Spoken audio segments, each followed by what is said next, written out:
بسم اللہ الرحمن الرحیم۔ فاطر السماوات، وہ اللہ کون ہے؟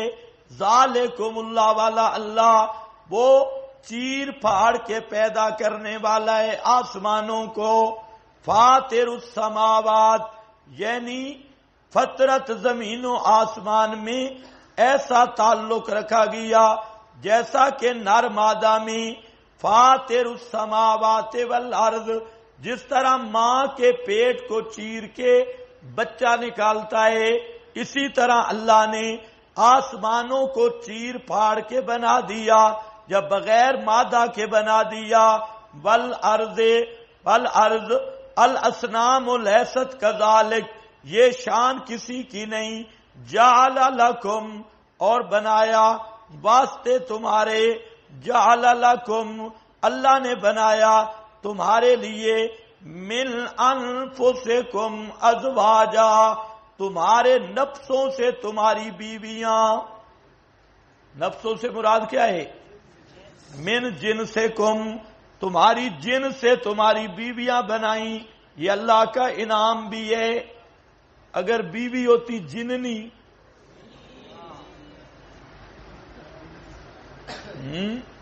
یہ بیچارہ باہر سے گھر جاتا مولوی صاحب، اور وہ بلی بن کے چھت لنٹر پہ بیٹھی ہوتی۔ یہ بھی اللہ کا احسان ہے کہ اللہ نے بیویاں کون سی بنائی؟ تمہاری جن سے بنائی ہیں۔ انسان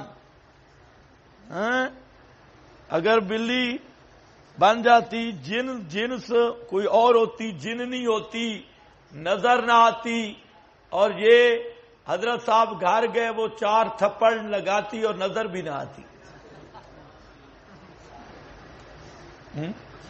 پھول شل تو ویسے بھی مارتی ہے نا۔ کوئی آدمی بیچارہ باہر نکلا، اس کا ادھر خون بہ رہا تھا، اس نے کہا یہ کیا ہے؟ اس نے کہا بھئی بیوی نے پھول مارے۔ اس نے کہا بھئی پھول سے تو خون کبھی نہیں آیا۔ اس نے کہا بس تھوڑا سا گملہ بھی ساتھ تھا۔ گملے سمے ہیں تو یہ بھی تو اللہ کا احسان ہے نا بزرگوں۔ من انفسکم ازواجا، اللہ نے بنائی واسطے تمہارے نفسوں سے بیویاں، یعنی تمہاری جن سے، ازواجن بیویاں، ومن الانعام ازواجا، اور ڈنگروں سے بھی جوڑے جوڑے، ان کے بھی جوڑے بنا دیے، نر مادہ، انسانوں کے بھی جوڑے بنا دیے۔ اگر انسان کے لیے بیوی نہ ہوتی، بیوی اللہ پیدا نہ کرتا، تو یہ انسان کا سکون تباہ ہو جاتا، اس کی پوری زندگی تباہ ہوتی۔ آج بھی دیکھ لو، جن کی بیویاں نہیں، کتے کی طرح سڑک پہ ملیں گے، پھرتے رہیں گے۔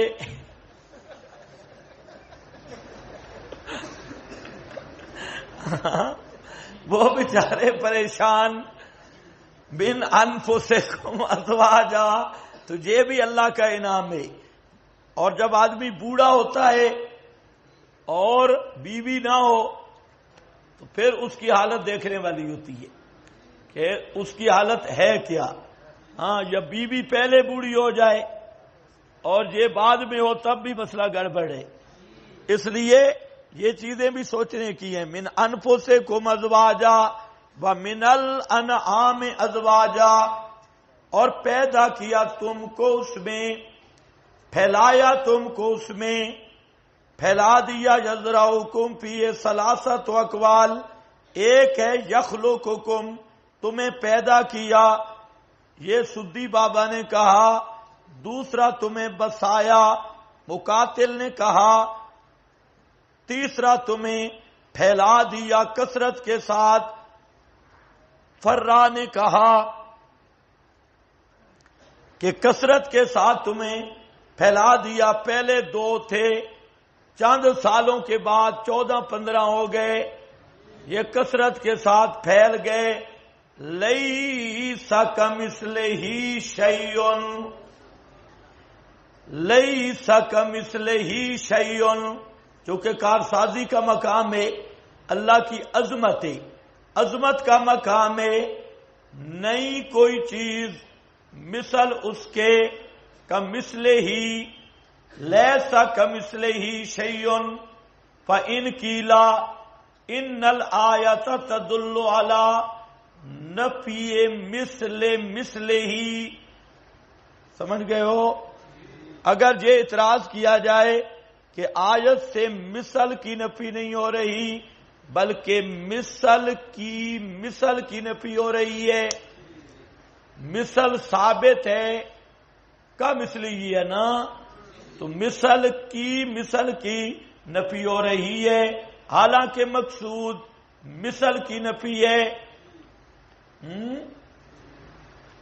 تو جواب یہ ہے کہ عرب والے مثل کی جگہ پہ ذات کو کھڑا کرتے ہیں، تقیم المثل مقام الذات فالمعنی لیسا کذاتہ شیء، سمجھے؟ لیسا کذاتہ شیء، مثل ذات کی جگہ پہ ہے، اور اس پر محاورہ ہے، کہتے ہیں جی مثلو کا لا یبخلو اے انت لا تبخلو، جنہوں نے مختصر پڑھی ہے یہ بیان بھی ہے وہاں، مثلو کا لا یبخلو انت لا تبخلو، تیرے جیسے آدمی بخل نہیں کرتے، کیا مانا؟ تو نہیں کرتا۔ یاد رکھو قل انما انا بشر مثلکم میں بھی ذات مراد ہے، نہیں تو بریلوی ایسا پھنسائیں گے پھر قابو کہیں نہیں آئیں گے کہ تمہاری مثال ہوں نا۔ اور نیز یہ بھی یاد رکھو مثلیت تشارک پھر نو پر بھی بولی جاتی ہے، ہاں بھائی، تو یہاں پر بھی مثال ایسے ہے، مثلو ہا ہونا البس لیسا کوصفہ شیء، اللہ کی صفت جیسی کسی کی صفت نہیں، اس کی صفت جیسی کسی کی صفت نہیں، لیسا کمثلہ شیء وہو السمیع البصیر، اور وہ اللہ ہی سننے والا دیکھنے والا ہے۔ دیکھیں لیسا کمثلہ شیء تنزیہ هو السمیع، یہ کیا ہے؟ بظاہر تشبیہ، الامر بین و بین، بات میں نے پوری کر دی اگر کسی کو سمجھیں گے۔ لیسا کمثلہ تنزیہ محض، السمیع تشبیہ، والامر بین و بین، اتنا کافی ہے۔ آگے دیکھو هو السمیع المدرک ادراکا تاما، توجہ ذرا، سمیع کا معنی سمجھ لو پھر سمجھ نہیں آئے گا۔ المدرک ادراکا تاما لا علی طریق التخیل والتوہم لجمیع المسموعات ولا علی طریق تأثر حاسۃ ولا وصول ہواء۔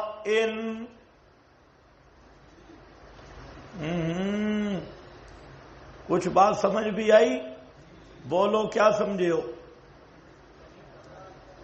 کیا ہے سمیع کا معنی؟ ابھی بھی تم نہیں سمجھے۔ سمیع ما فوق الاسباب، سمیع ما فوق الاسباب، کیسے؟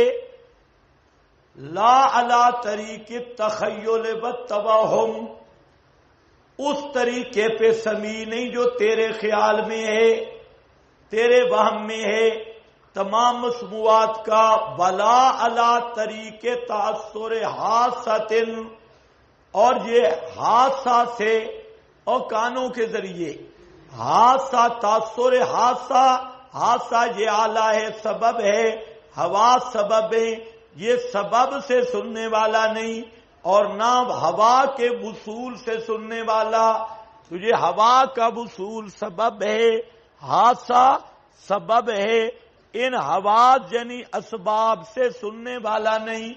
کیسے سننے والا؟ ما فوق الاسباب. کوئی سمجھ نہیں تمہیں؟ اچھی طرح سمجھو، اچھی طرح. علا طریق تخیل و توہم. تخیل توہم کیا ہے؟ تم شراکت میں کیا پڑھا ہے؟ 5 چیزیں ہیں سننے کے لیے. کون سی؟ پہلی چیز آواز، صوت. دوسری چیز ہوا. پھر تکیف، ہوا اس آواز کو اٹھائے.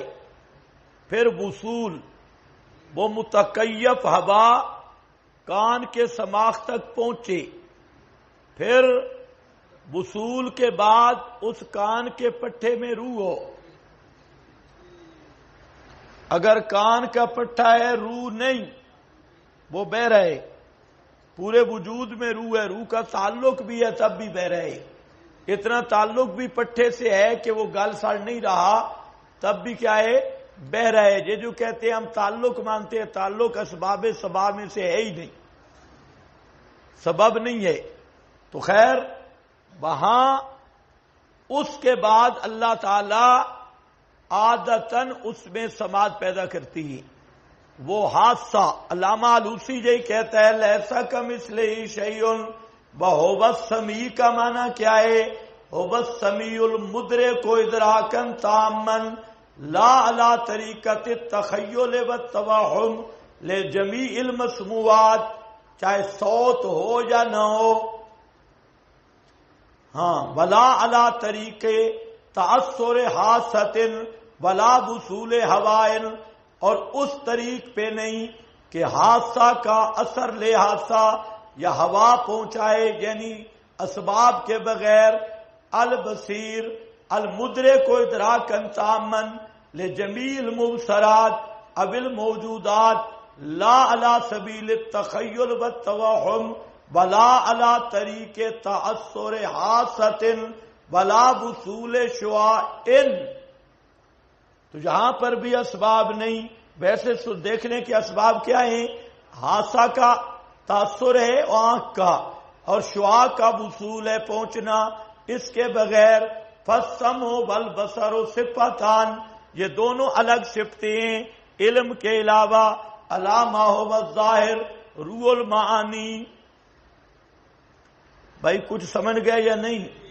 تو اللہ سمیع ہے ما فوق الاسباب، اللہ بصیر ہے ما فوق الاسباب. یہ لیسا کمثلہ شیء لا فی نفسہ المقدسہ، نہ ذات میں کوئی اللہ کی مثال ہے. المذکورہ باسمائہ وصفاتہ، اللہ کے ناموں میں، اللہ اپنی صفتوں میں. ولا شیء من صفاتی ولا افعالہ اقتضاء الصراط المستقیم. تو لیسا کمثلہ شیء، کوئی چیز اس کی مثل نہیں. وہو السمیع البصیر، وہ اللہ ہی سننے والا اور جاننے والا ہے. اس لیے فادعوا اللہ مخلصین لہ الدین. جب سمیع اللہ ہے، بصیر اللہ ہے، تو پکار کے لائق بھی صرف اللہ ہے.